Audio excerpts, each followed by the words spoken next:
Now, at this point, there was a concern about having the Bill of Rights. There was discussion during the Constitutional Convention about what rights should still be specifically enumerated. And the basic consensus was, if you give me this, well, we'll give you that. I mean, in common terms. And it was known that the amendments were going to come once the first one was ratified. And so, if Tony, you'll take over now and tell us about how we moved on from there. You bet. 10 amendments were adopted and ratified. We've come to call those 10 amendments the Bill of Rights, because they specify what powers, what rights, what branch. So let's talk about the First Amendment. The First Amendment. It protects the people's rights to practice religion, to speak freely, to assemble, in other words, to meet, to address and petition the government, and the right of the press to publish. Pretty basic rights, and it specifically asserts those rights. That's the First Amendment. In the Second Amendment, the right to bear and keep arms.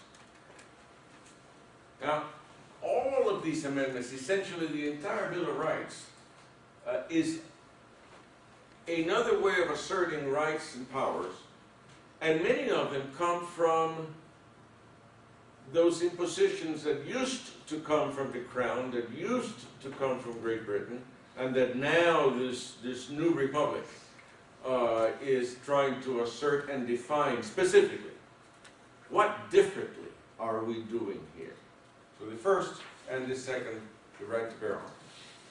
The Third Amendment, well, it prohibited the lodging of troops in a private home. In other words, it guaranteed that the Army couldn't force a homeowner to house and board soldiers. So, of course, no longer of significance, but it was of significance prior to the adoption.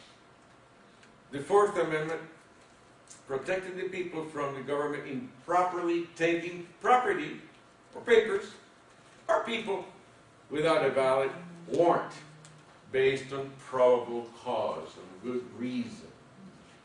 No longer go and appropriate or imprison people or take documents. It's another thing that's important to point out that basically as the evolution of case law has gone on, Fourth Amendment is really a basis for a lot of the privacy rights that we have, that we maintain today, and is the element that's most often referred to when privacy rights to privacy are brought to bear.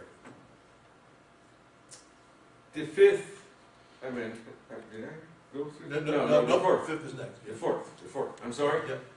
The Fourth Amendment protects the people from the government improperly taking property or papers or people without a warrant. The Fifth Amendment protects people from being held for committing a crime unless they are properly indicted. They may not be tried twice for the same crime. You don't need to be, you cannot be forced to testify against yourself, and also from property being taken without just compensation. Now, we still talk about eminent domain. It's very much an alive argument and conversation. The Sixth Amendment guarantees a speedy trial, an impartial jury, that the accused can confront witnesses against them, and that the accused must be allowed to have a lawyer. So all of those Miranda rights that you hear on television in the detective stories essentially come from that particular amendment. The Seventh Amendment guarantees a jury trial in federal civil court cases. At that time, it was significant that it established an amount that was of significance, which, of course, today, $20 is no longer significant. The Eighth Amendment that punishments will be fair and not cruel, and that extraordinarily large fines and/or bail will not be set. And think about every one of these curtailing what previously had been abused, exercises of abuse. The Ninth Amendment. That one is an interesting one. It's that other rights, aside from those specifically listed, may indeed exist, and that just because they're not listed does not mean that they can be violated.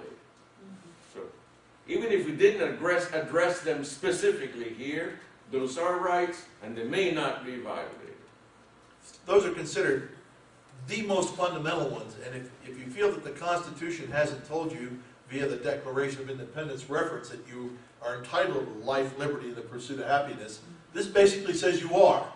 And, if necessary, it may be litigated, and it cannot not be litigated.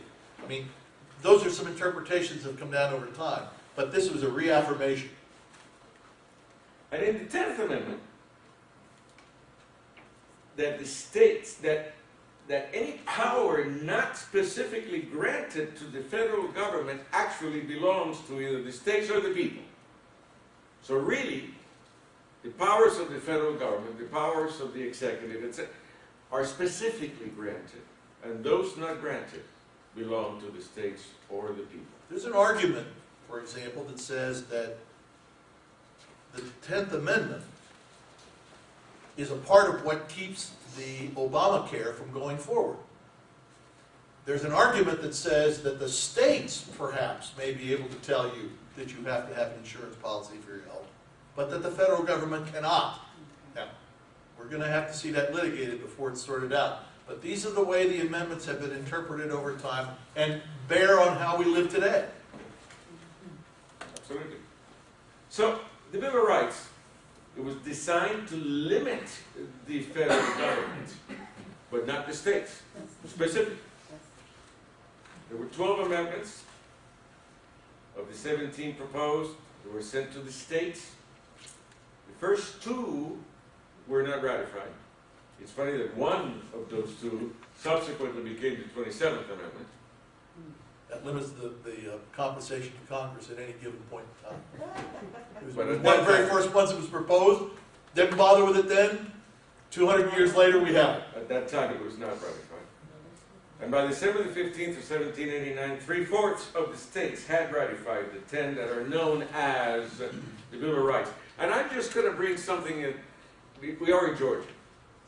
And it's kind of interesting. Georgia was the 3rd state to ratify the Constitution. Does anybody here know when Georgia ratified the Bill of Rights? 1971. True story. Good boy, Tony. Well done. I didn't know that. That's a true story. That's a true Well, story. better late than never, folks. Well, of course, it was the law of the land. Because we had the necessary 3/4. It was the law of the land. But it was not officially ratified by Georgia until 1971. So, I just want to, Ted, why don't you conclude this? Okay. It's important to notice, and Tony mentioned it before, the creation and adoption, it culminated almost 200 years that people have been living in North America, living under what they saw to be British rule and the British way of doing things. But it imbued the principles that they evolved into, that then led to our own creation. But the following 200 years leaves us now with a nation which has continuing challenges, some of those that we already talked about. And, those principles and questions to what degree people truly are capable of self-government. That's as big a question in some respects today as it was 222 years ago. In the ensuing segments that we're going to be having on this particular session, we're going to take from basically the beginning of the 19th century, the beginning 1800s, the 11th Amendment on up through the 27th, and trace it through the history of our country and the impacts at various points up to and very important points to really single important times were the Civil War naturally, okay? And then the New Deal. Those are times when things changed very much, and amendments to the Constitution made a difference. There's other failed ones, like our favorite one from the hills around here, the 18th Amendment. Okay? But we'll talk about those during the next session. And then in the third session that we have, we're going to take several principles or several issues today, such as health care, perhaps the War Powers Act, okay, and discuss that in terms of what does it mean, where the Constitution, what the Constitution may have meant, and where are these constitutional issues going to go, and in some respects, perhaps the future of our country depends upon the outcome of those. And for those of you who care, here's a listing of some of the references that have been used to put this together. This particular slide presentation is going to be available within a week at our reconstituted website, which is about ready to be put up. So for those of you who are interested in seeing this again or keeping a copy of it, it'll be posted there for your use. We will also post session 2 and information from session 3 once it's done. So if any of you have any additional questions that you might wish to ask at this point, we'd be happy to answer them if we're able. And we thank you for your attention. And please take a copy of the Constitution with you. Yes, that's right. We have copies of the Constitution for you to take. If you haven't received one, please come and get one. And tell your friends. Your books. Thank you.